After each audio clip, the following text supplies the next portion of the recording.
ہوئی بیان فرما رہے تھے آپ کے سامنے. اور اب استاد العلماء حضرت علامہ مولانا عبد القادر تحسینی صاحب دامت برکاتہ علیہ کی خدمت میں عرض گزار ہوں تشریف لائیں اور قرآن مجید فرقان حمید اور احادیث مبارکہ کی روشنی میں شہید کی فضیلت اور سید قمر الہدیٰ رحمۃ اللہ تعالی علیہ کے حوالے سے اپنے تاثرات بیان فرمائیں. استاد العلماء حضرت علامہ مولانا عبد القادر تحسینی صاحب. حبیب المصطفیٰ وعلی آلہ واصحابہ اجمعین. حضرات گرامی، میں آپ کے سامنے کچھ احادیث مبارکہ بخاری شریف اور ابو داؤد سے پڑھنے کی سعادت حاصل کر رہا ہوں تاکہ علامہ مفتی قمر الہدیٰ رحمہ اللہ نے جو مرتبہ حاصل کیا ہے اس کا ہمیں اندازہ ہو سکے اور ہمارے دلوں میں بھی جذبہ شہادت مزید تازہ ہو جائے، اور جس طرح وہ تمنا کیا کرتے تھے اور اللہ نے انہیں عطا فرمایا، ایسے ہی ہمارے دلوں میں بھی شہادت کی تمنا مزید زیادہ ہو اور اللہ تعالیٰ ان کے صدقے ہمیں بھی یہ مرتبہ نصیب فرمائے.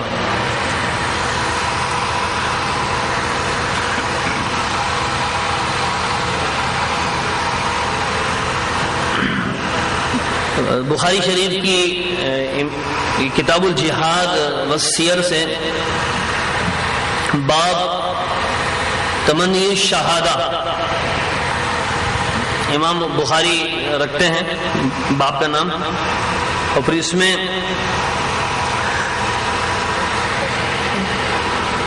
سید الرسل رسول کائنات فخر موجودات صلی اللہ تعالی علیہ وآلہ وسلم کا یہ ارشاد گرامی اپنی سند اور حدیث مبارکہ نقل کرتے ہیں. پھر اس کا یہ جز ہے جس میں رسول اللہ صلی اللہ علیہ وآلہ وسلم نے فرمایا والذی نفسی بیدہ لوددت انی اقتل فی سبیل اللہ ثم احیا، کہ اس ذات کی قسم کہ جس کے دست قدرت میں میری جان ہے، میری یہ تمنا ہے کہ میں اللہ کی راہ میں مارا جاؤں.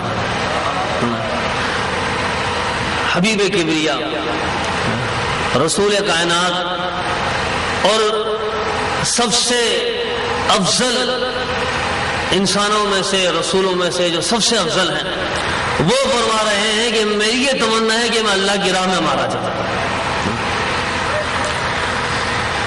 انی اقتل فی سبیل اللہ ثم احیا، پھر مجھے زندہ کیا جائے، ثم اقتل ثم احیا، پھر میں مارا جاؤں، پھر مجھے زندہ کیا جائے. پھر میری یہ تمنا ہے کہ ثم اقتل ثم احیا، پھر میں مارا جاؤں، پھر مجھے زندہ کیا جائے، ثم اقتل، اور پھر مجھے مارا جائے. یہ آپ نے ایک حدیث سنی جو کہ بخاری شریف سے تھی.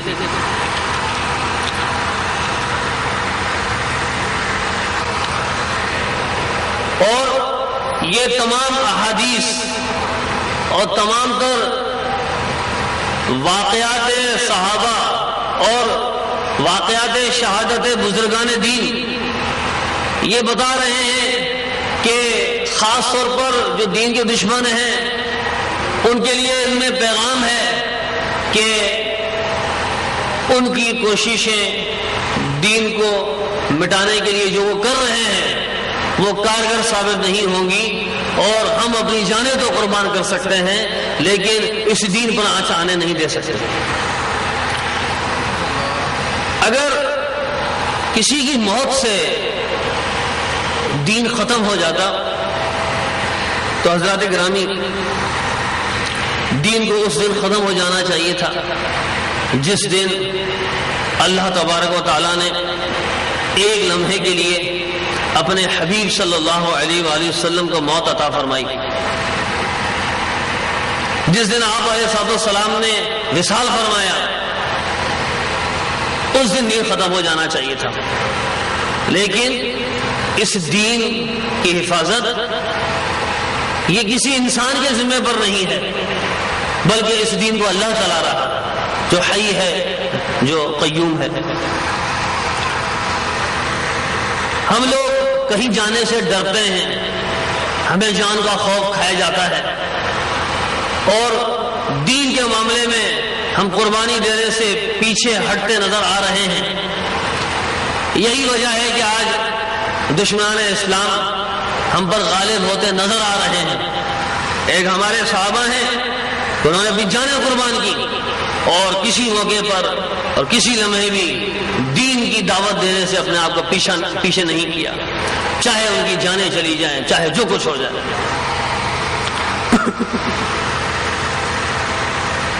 غزوہ رجیع اور واقعہ بئر معونہ میں آپ کے گوش گزار کرنے جا رہا ہوں۔ بخاری شریف سے چند کلمات کا ترجمہ کروں گا اور ان دو واقعات کا خلاصہ پیش کروں گا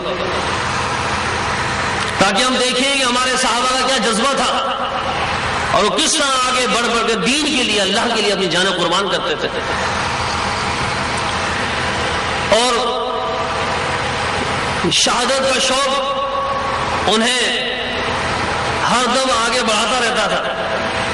جیسے کہ میرے پیر و مرشد محدث بریلوی مولانا تحسین رضا رحمۃ اللہ تعالی علیہ سے جب کہا جاتا کہ حضور فلاں جگہ ہندو بہت زیادہ ہیں، وہاں آپ اس بار بیان کرنے نہ جائیں، تقریر کرنے نہ جائیں، تو آپ فرمایا کرتے تھے کہ میری تو شہادت کی تمنا ہے، میں تو چاہتا ہی یہ ہوں کہ میں اللہ کے دین کے لیے جا رہا ہوں، اللہ کے کام میں لگا ہوا ہوں اور مجھے موت آ جائے۔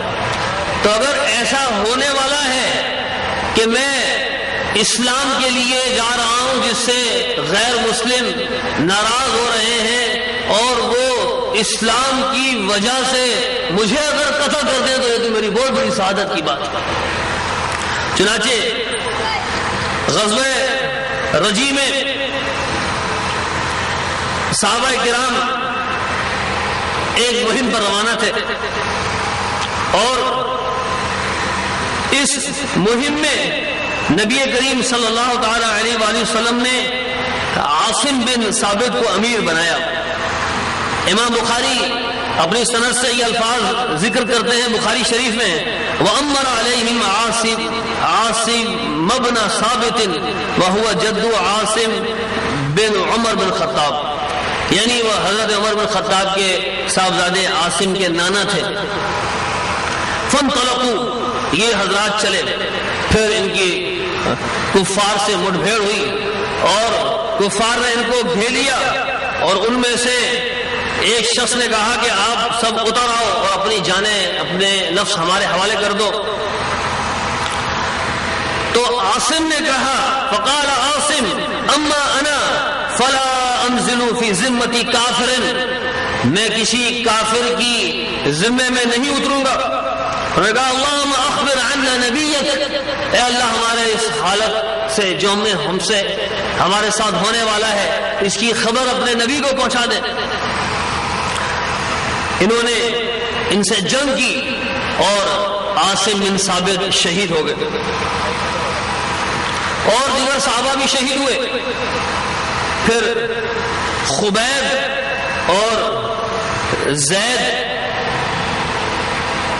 خبیب بن عدی اور زید بن جسینہ، یہ دونوں صحابہ، انہوں نے یہ فیصلہ کیا کہ کافروں کی امان لے لی جائے، لیکن انہوں نے غدر کیا اور ان کو ہتھکڑیاں ڈال کر مکے کے بازار میں بیچنے چلے تھے۔ انہیں پتا تھا کہ یہ بدر میں شریک تھے اور قریش کے لوگوں کو انہوں نے قتل کیا ہے، لہذا اب وہ لوگ جو بدلہ لینا چاہتے ہیں قریش کے، وہ ہم سے اچھے داموں خریدیں گے۔ تو راوی کہتے ہیں کہ فاشترى خبیبا بن الحارث ابن عامر بن نوفل، بنو حارث نے خبیب کو خرید لیا اور کہتے ہیں وکان خبیب ہوا قتل الحارث ابن عامر یوم بدر فمکث عندهم اسیرا، وہ ان کے پاس قید کی حالت میں انہوں نے وقت گزارا. حتی اذا اجمعوا قتله استعار موسیٰ من بعد بنات الحارث لیستحد بها فعارته. اس کا مفہوم یہ ہے کہ ان سب نے فیصلہ کیا کہ خبیب کو قتل کر دیا جائے. تو اس کے بعد خبیب جو حالت قید میں تھے انہوں نے چاہا کہ وہ کچھ جسم سے زائد بال دور کر لیں، لہذا انہوں نے حارث کی بعض بیٹیوں میں سے کسی کو کہا کہ وہ انہیں اس طرح عاریتاً استعمال کے لیے دے دے. وہ حارث کی جس بیٹی نے انہیں اس طرح دیا وہ کہتی ہیں فغفلت عن صبی لی فدرج الیہ حتی اتاہ. میں اپنے بچے کو سنبھالنے سے غافل ہو گئی. کیا ہوا کہ وہ بچہ دوڑتا ہوا خبیب کے پاس جو قید کی حالت میں تھے اس کے پاس چلا گیا جن کے ہاتھ میں اس طرح ہے. اب میں گھبرائی کہ یہ کیا ہو گیا، ہمارا بچہ بھاگ کے اس کے پاس چلا گیا. حضرت خبیب نے اس بچے کو اپنے گود پہ بٹھا لیا، پیار کیا، اور وہ تو یہ سمجھی کہ اب ہم اسے قتل کرنے والے ہیں، یہ اس بدلے میں ہمارے بچے کو بھی قتل کرے گا.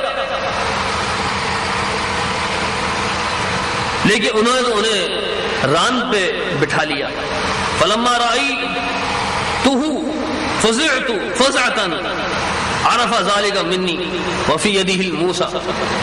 حضرت خبیب نے جب مجھے دیکھا، جب میں نے خبیب کو دیکھا کہ اس کے گود میں ہمارا بچہ چلا گیا ہے تو میں گھبرائی. اس بات کو خبیب بھی سمجھ گئے اور ان کے ہاتھ میں اس طرح تھا. انہوں نے کہا کہ اتخشین ان اقتلہ، کیا تو یہ ڈر رہی ہے کہ میں اس بچے کو قتل کروں گا؟ ما کنت لافعل ذلك انشاءاللہ، میں ایسی گھٹیا حرکت کرنے والا نہیں ہوں کہ بچے کو قتل کروں. اب اس حارث کی ایک بیٹی کا بیان سنیے اور آپ دیکھیے کہ جو راہ خدا میں مارے جاتے ہیں ان کے لیے کیا انعامات و اکرامات ہیں. وہ کہتی ہے کہ ما رأیت اسیرا قط خیرا من خبیب، میں نے خبیب سے زیادہ بہتر کسی قیدی کو نہیں دیکھا. لقد رأیتہ یأکل من قطف عنب، میں نے اپنی آنکھوں سے دیکھا ہے کہ ہم نے انہیں بیڑیوں میں ڈال دیا تھا لیکن ان کے ہاتھ میں غیب سے انگور کے خوشے میں دیکھتی تھی اور وہ ان میں سے انگور کھایا کرتے تھے. یہ بخاری کی حدیث ہے.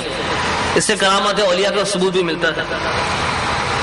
اور پھر اس واقعے کے مختلف گوشوں کو وہ بنت حارث بیان اس طرح کرتی ہیں. وہ کہتی ہے کہ میں نے ان کے ہاتھ میں انگور کے کا خوشہ دیکھا.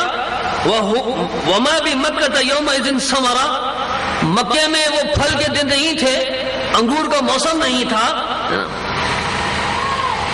وَإِنَّهُ لَمُوثَقٌ فِي الْحَدِيدِ، اور حالانکہ وہ تو بیڑیوں میں بندھے ہوئے تھے، ایک طرف موسم نہیں تھا اور یہ خود کہاں سے چل کر کیسے گئے ہوں گے، یہ تو بیڑیوں میں بندھے ہوئے ہیں، موسم نہیں ہے اور ان کے ہاتھ میں انگور ہیں. تو وہ بنت حارث بعد میں روایت کرتے ہوئے کہتی ہیں کہ وما کان الا رزق رزقہ اللہ، کہ یہ وہ رزق ہے جو اللہ ہی نے انہیں کھلایا تھا. فخرجوا به من الحرم ليقتلوه، خبیب کو قتل کرنے کے لیے یعنی شہید کرنے کے لیے حرم سے باہر لے گئے. فقال دعوني اصلي ركعتين، خبیب نے کہا کہ مجھے 2 رکعت پڑھنے کی مہلت دے دو کہ جب آخری وقت ہو، میری جان جا رہی ہو تو جس جانے جہاں کے لیے، جس کے لیے میں جان دے رہا ہوں یعنی اللہ سبحانہ و تعالیٰ کے لیے، تو اس کے آگے میں سر بسجود ہو جاؤں.